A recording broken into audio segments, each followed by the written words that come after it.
26 मई को प्रधानमंत्री नरेंद्र मोदी की सत्ता के 8 साल पूरे हो चुके हैं। 2014 में पद की पहली शपथ की तारीख यही है, जबकि 2019 में दोबारा जनादेश मिलने के बाद मोदी ने 30 मई को प्रधानमंत्री पद की शपथ ली थी। बहरहाल ये कार्यकाल कैसा रहा, इसका विश्लेषण करना एक किताब का विषय है।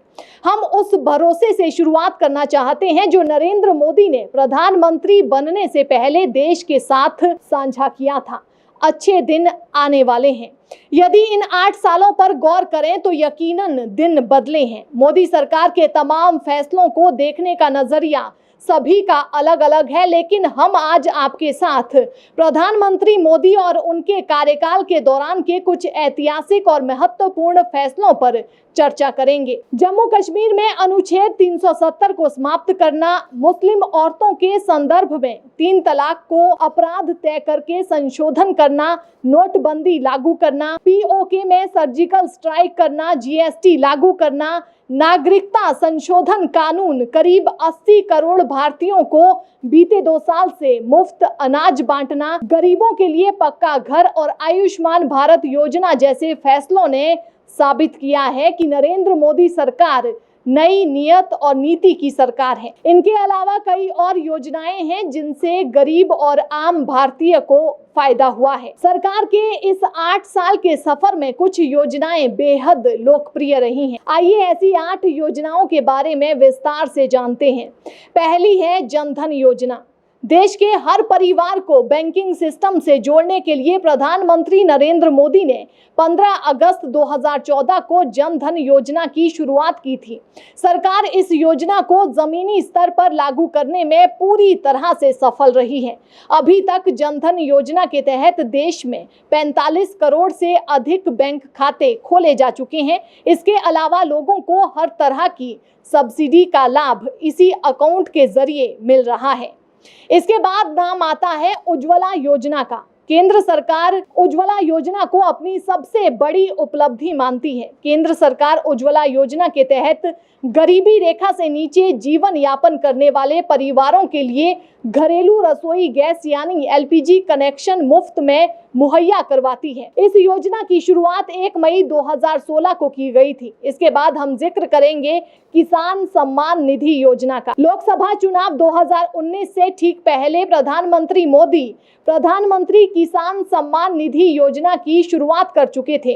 प्रधानमंत्री मोदी की इस योजना की तारीफ देश के हर गांव में होती है। इस योजना के तहत सरकार किसानों के बैंक खातों में हर साल 6,000 रुपए जमा करती है। इसके बाद बारी आती है आयुष्मान भारत योजना की। आयुष्मान भारत योजना केंद्र सरकार का फ्लैगशिप कार्यक्रम है। इस योजना के तहत गरीबी रेखा से नीचे आने वाले परिवारों को 5 लाख रुपए तक का नकदी रहित स्वास्थ्य बीमा उपलब्ध करवाया जा रहा है। सरकार की माने तो देश में 10 करोड़ परिवारों के 50 करोड़ सदस्यों को इस योजना का लाभ मिलेगा। मोदी सरकार की अगली महत्वपूर्ण योजना है स्वच्छ भारत मिशन। प्रधानमंत्री स्वच्छ भारत मिशन के अंतर्गत ग्रामीण और शहरी इलाकों में स्वच्छता को बढ़ावा देने के लिए शौचालयों का निशुल्क निर्माण किया जा रहा है। प्रधानमंत्री नरेंद्र मोदी ने 2 अक्टूबर 2014 को स्वच्छ भारत मिशन के तहत देश भर में एक स्वच्छ भारत राष्ट्रीय आंदोलन की शुरुआत की थी। गांव-गांव में इस योजना का लाभ लोगों को मिल रहा है। अगली योजना का नाम है प्रधानमंत्री गरीब कल्याण योजना। कोरोना संकट के दौरान प्रधानमंत्री गरीब कल्याण योजना की शुरुआत की गई थी। 26 मार्च 2020 को इस योजना का ऐलान हुआ था। सरकार का मकसद है कि देश में कोई भी भूखा ना रहे। सरकार का दावा है कि प्रधानमंत्री गरीब कल्याण योजना का लाभ करीब 80 करोड़ लोगों को मिल रहा है।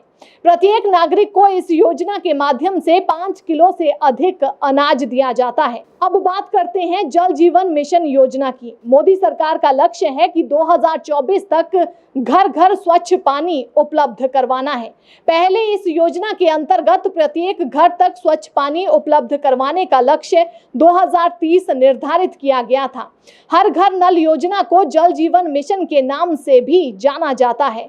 इस योजना का लक्ष्य 55 लीटर प्रत्येक व्यक्ति प्रतिदिन की दर से पीने योग्य जल उपलब्ध करवाना है। केंद्र सरकार द्वारा वर्ष 2022-23 में देश भर में 3 करोड़ 8 लाख परिवारों तक स्वच्छ पानी पहुंचाने का उद्देश्य हर घर नल योजना के अंतर्गत निर्धारित किया गया है। इसके बाद बात करते हैं प्रधानमंत्री आवास योजना की। इस योजना के अंतर्गत लोगों को घर बनाने में मदद की जाती है। प्रधानमंत्री आवास योजना के तहत शहरी और ग्रामीण लोगों को घर दिए जाते हैं जिनके पास कच्चे मकान हैं। इसमें लोगों को कम कीमत पर लोन दिया जाता है जिसमें सब्सिडी दी जाती है। वहीं इस लोन को चुकाने के लिए 20 साल तक का समय मिलता है। इस योजना के तहत सरकार ने साल 2022 तक ग्रामीण इलाकों में 2 करोड़ मकान बनाने का लक्ष्य रखा है। सत्ता के 8 साल पूरे होने पर हिमाचल प्रदेश में कार्यक्रम भाजपा का आयोजित होगा। हिमाचल में इस कार्यक्रम के आयोजित होने के पीछे का मुख्य कारण विधानसभा चुनाव है। हिमाचल प्रदेश में इस साल के आखिर में विधानसभा चुनाव होने हैं। भारतीय जनता पार्टी चुनावों को लेकर तैयारियों में जुटी है। जेपी नड्डा लगातार राज्य का दौरा कर रहे हैं। अब प्रधानमंत्री नरेंद्र मोदी अपनी सरकार की 8वीं वर्षगांठ के मौके पर 31 मई को शिमला में रोड शो करेंगे। इस दौरान वे रैली को भी संबोधित करेंगे। प्रधानमंत्री का आधा किलोमीटर का ये रोड शो सीटीओ से रानी झांसी पार्क के बीच होगा।